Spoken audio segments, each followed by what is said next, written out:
You are never going to find a better time to build your personal brand than right now, 2025.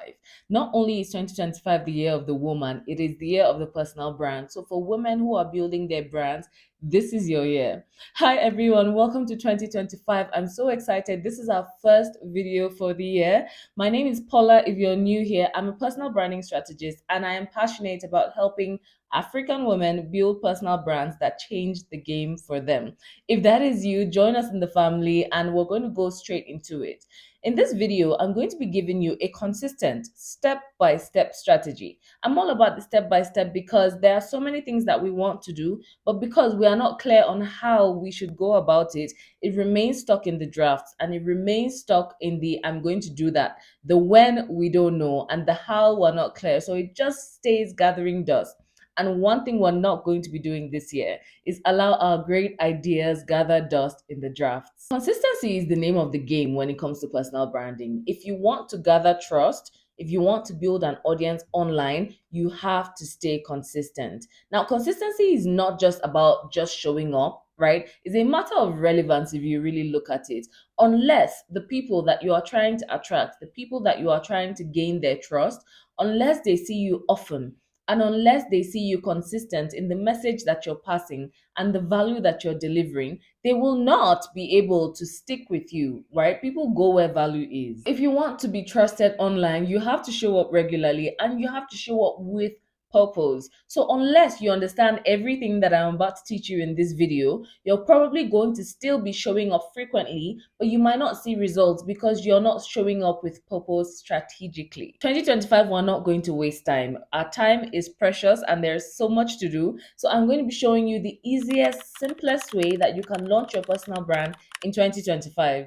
This way, you can stay consistent, you can build credibility, and you can attract the opportunities that you actually deserve. And remember, whether you are a busy professional or you're an entrepreneur that's already put out her business but knows that she needs to be seen as the brain behind the business, whether you are multi passionate and whether you are just starting out, this strategy will work for you. We have to start with defining our goals. You cannot show up consistently if you don't know what you're showing up for. So ask yourself, what do I want my content to achieve? Set those goals. What do I want to achieve? Visibility? Am I trying to target a certain set of people? Am I trying to get a new job, a better paying job, a higher level job? Am I trying to attract traffic to my business? Am I trying to get on stages? Am I trying to build my podcast? What is your content and your brand trying to achieve? This will determine what you put out and where you put it out. Set clear goals, set measurable goals. I know by now you already know about setting SMART goals, but I'm going to mention it again. Do some research and find how to set SMART goals. One thing that I've seen really works is write out what you want for yourself and your brand, right? Freestyle it. There is no right or wrong. Take that into ChatGPT and put in the prompt. Put these into SMART goals for me. Now, what ChatGPT will do is that it will take the imagination, right? The dream, the design, the vision that you have, and it's going to give you SMART goals. That is goals that are specific, goals that are measurable, and goals that are time bound. And that will allow you to really have SMART goals. You will know exactly what your content is supposed to be doing. Now, the next thing that you absolutely should do if you are creating a content strategy is to know your audience. Know exactly who it is that you are trying to attract. I'm talking stalker like know them. Know what is upsetting them. Know what they're worried about. Know what they're scared of. Know what they dream of. Know what their vision for their life is. As regards that thing that you are bringing to the table, as regards that help that you're bringing, as regards the value you're offering. To stay consistent, you need to know who you're talking to and what they care about. You have to care about people if you're going to build a community online. For example, I'm speaking to ambitious women who want to build visible brands, right? So my content is going to be around time management, is going to be around brand building, is going to be about being purpose driven. Now, when you sit down and really look at what you have and who you want to offer it to, that will give you a certain clarity that will allow you to speak their language, that will allow you to speak and stand out in the noisy internet. So create an audience profile. You can give the person a name as a matter of fact And before you even ask the question, I know you're about to ask, what if there are so many things that I want to do? What if I'm already doing so many things? How do I put it under my personal brand? How do I have one specific target audience? It doesn't have to be one specific target audience. You can have three sets of target audiences, but you have to be clear on each of them. If you're clear on each of them, then when you're creating your content plan, and we're going to talk about that, you're going to be creating content for each specific person. So every piece of content is not going to be speaking to every person, right? All three people. No, you're going to be speaking to different people at different times with different pieces of content. Which brings us to step three, create your content pillars. What are content pillars? Content pillars are themes that you talk about. They are buckets that all of your content can be filed under. These will give you a clear direction. Imagine this: every time you sit down, you have to start from scratch thinking of what you're going to post. If you have content pillars, and I suggest 3 to 5 content pillars, then every time you sit down, you're starting from knowing which theme you're going to be creating under. So, say for example, you are a fitness expert, right?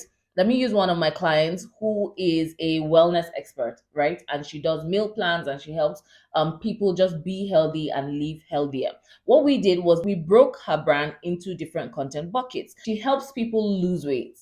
She helps people who have sicknesses like diabetes, and she creates meal plans for them. Her brand emphasizes that it is possible to have fun, enjoy your food, and still be well. So we broke her content into different buckets. We had wellness, we had fitness, we had weight loss, we had confidence, like how being healthy and well builds confidence for you. We had simplifying eating healthy at home. So that is a way that she stands out because she shows you what you can do at home by yourself without spending too much outside. So every time she comes to create content, it's got to fall under one of these. And she knows her target audience. And at this stage, with her brand, she has about 2 to 3 target audiences. So with every piece of content, she's speaking to a certain demographic, a certain target audience, and she's helping them with a certain thing. You can take those 3 to 5 pillars, put them into ChatGPT again, and say, give me 5 topics each under these pillars that I'm going to create around.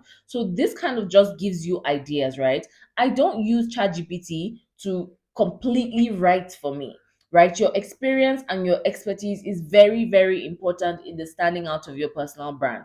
But what ChatGPT does is it allows you, it works like a research assistant, right? It allows you to brainstorm. And then it is not everything it gives you that you will work with. You will take what works and leave the rest and then develop it using your own insight and your own experience. Step four is to plan your content calendar. I'm telling you, if you already know what you're supposed to be putting out, it simplifies the process. If you have to start from decision making, you have to start from deciding what you're going to put out in the first place, then you're always going to be able to procrastinate. It's a lot of work. So if you do the work upfront and you create a monthly calendar, that is going to allow you to know exactly what you need to create, and you can create well in advance. So your step four is to create a content calendar.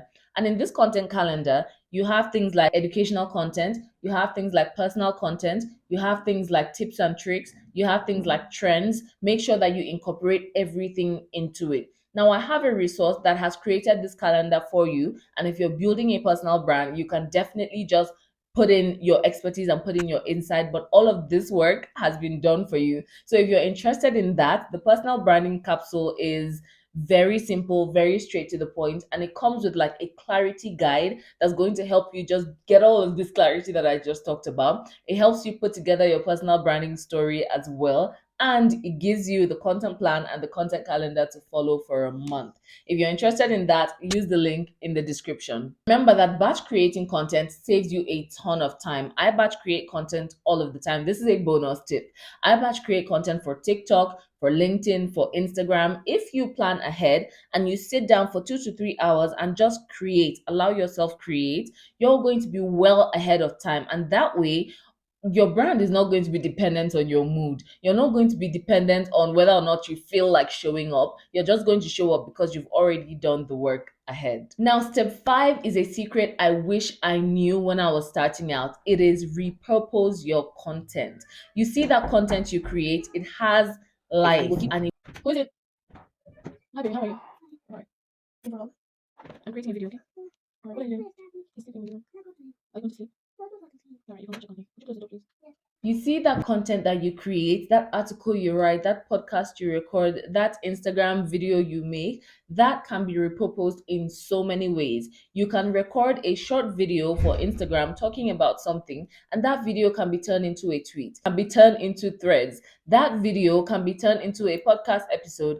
That video can be turned into a carousel. The lifespan of whatever you create does not die when that piece of content expires. For example, if you create a video on overcoming imposter syndrome, like let's say you're on YouTube and you create that video for YouTube, you can take that same video, break it into a few reels, post it on TikTok, post it on Instagram. You can take those few reels, take out the points from them, and turn it into a LinkedIn post or a thread post or a Twitter post. Now, this way, you maximize your reach. You're able to show up on multiple platforms without putting in too much extra work into creating. Now, your personal brand is not something that you will just put out and ignore, right? It is not a post and ghost situation. This is not what people that are serious about building their personal brands do.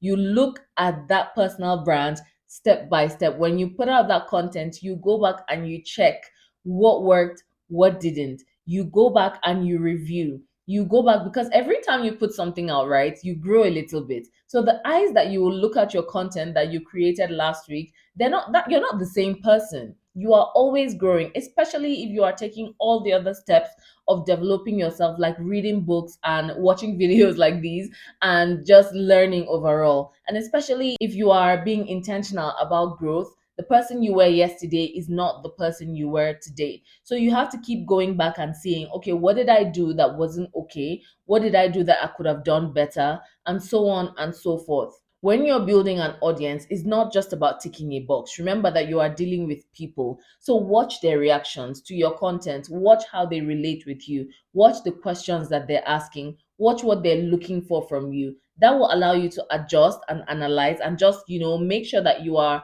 giving your people exactly what they need from you. So, Happy New Year once again. You are welcome to my community if you're new here. I hope that at least one thing has made you stay. Please subscribe, like, comment, share.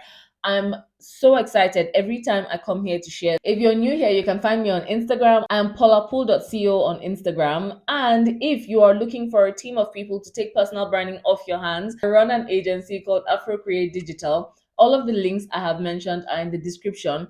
Also, if you're not sure which direction to go and what to do with your personal brand, I have free 30-minute calls for every member of my community. So that is available to you as well. Link is in the description. You can book a call with me.